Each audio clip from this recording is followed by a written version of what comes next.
All right, everybody. So, I've got this thing, in my hand, and figured I might as well just figure out how the image stabilization bits work on it.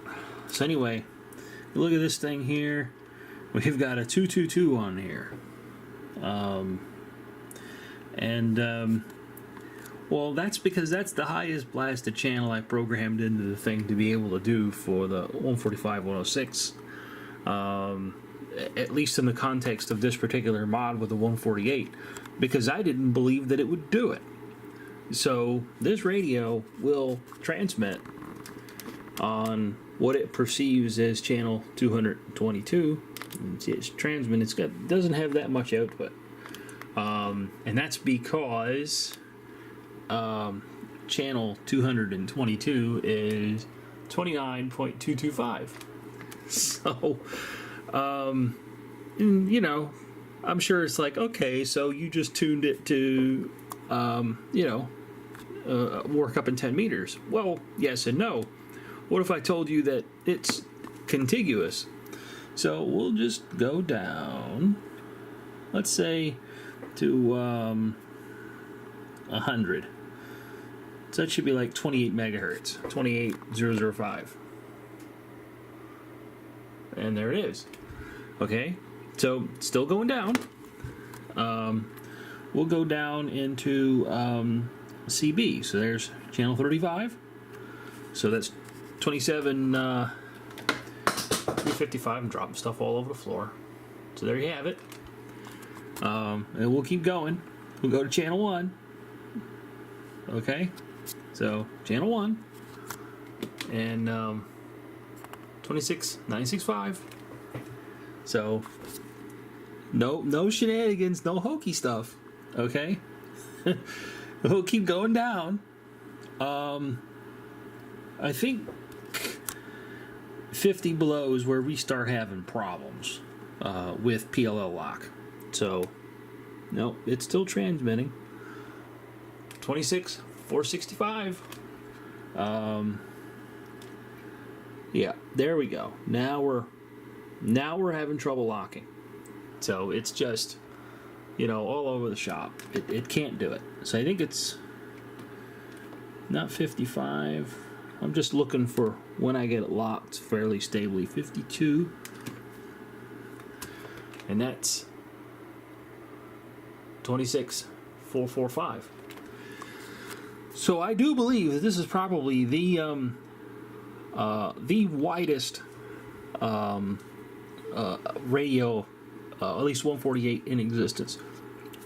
I'm fairly certain that I've never seen a radio, or at least a 148 or an 8719 radio, go this far. Because that's, what is that? That's a shit pile of channels. I mean, to put it simply. If you want your 148 like this to work in 10 meters and like solidly in 10 meters, you would do something like this. If you wanted, and here's the other thing, if you wanted this thing to go below 1, much further, this crystal in here, that's going to have to get swapped. There's no way to do it. It just won't. It won't go any lower, and I'll tell you why. Okay, the tuning voltage, or the phase detector output that gets translated into a tuning voltage is when you get down this low, it's below a volt. It's below a volt, and you start getting issues with it tuning down there. VCO will do it, but it has to be higher than a volt, because right about here you start hitting 1 volt and you start dropping. So right around here, I think it's like 0.97 volts if I'm not mistaken when I measured it. Once it goes below a volt, it gets sketchy. So in order to get this to work much further below channel 1 with this particular hack together deal, we're going to have to change this. Now the stock one's 11.325 megahertz. I actually believe you can see it on the camera. This camera is so much better. But I think you'll have to swap that with the 111125, which is the other variant, or anything below, crystal-wise below, 11.3. And you'll get it to go below. So I think at this point, with this crystal, it just depends on where you want to be. It just doesn't go much below there because of the tuning voltage. It just can't do it. So there you have it. There's a 145, 106, and a 148. And yes, it will transmit across that entire range. But how well will it receive?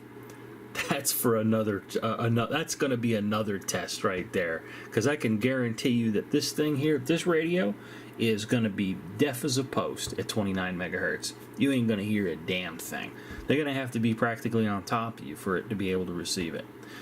But anyways, I hope that was interesting. For those who want details as to how this particular feat was accomplished, well, there's some magic sauce on this board and under it, to make that happen. So, anyways, hope it was interesting. Hope you guys enjoyed that. I might very well publish a how to do this. So for those of you who want absolutely stupid channels on your 148 like this, yeah, it can be done with a PLL swap. So, till next time.